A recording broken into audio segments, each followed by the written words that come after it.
Fala pessoal, começando o vídeo aí, ó. Já vou pedir para você que tá assim que viu esse vídeo, já ir se inscrevendo, tá bom? Deixa o like aí, já comenta aí, se inscreve, não esquece não, isso ajuda muito. Gente, ó, muita gente me perguntou, essa máquina aqui tem mais de uma década de vida, tá bom? E o segredo para ela durar tanto tempo é isso aí, pessoal, ó, manutenção. Ó, isso aqui tava muito sujo, ó, esse tanque. Feita a limpeza, olha como é que ele tá agora, perfeito, limpo. Fui trocar esses rolamentos, troquei esse eixo. Olha a cor desse cesto, parece até um espelho. Tá toda desmontada aqui a máquina, tá? Daqui a pouco essa bagunça aqui vai tudo ficar organizado dentro da máquina. Mas a máquina tá aí, ó, não tem um ponto de ferrugem, tá?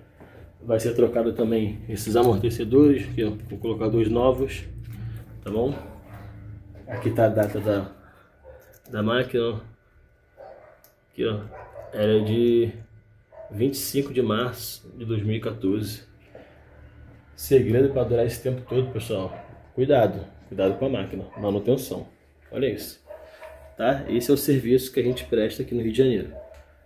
Você que é daqui do Rio de Janeiro, tem uma lave-seca, tem uma secadora, lavadora de abertura frontal, tá bom? Eu vou deixar aqui na descrição do vídeo o nosso contato, tá bom? Para orçamento.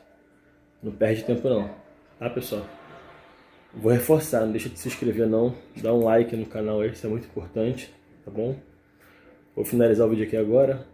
Daqui a pouco eu vou voltar, antes de finalizar, para mostrar para vocês ela funcionando, tá bom? Aí pessoal, tá aí, ó. Voltei só para finalizar, para mostrar para vocês ela funcionando.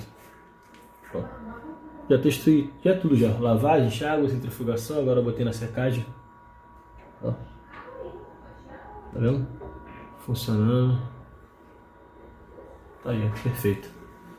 Falou pessoal. Deixa aquele like aí, aquela força que ajuda muito.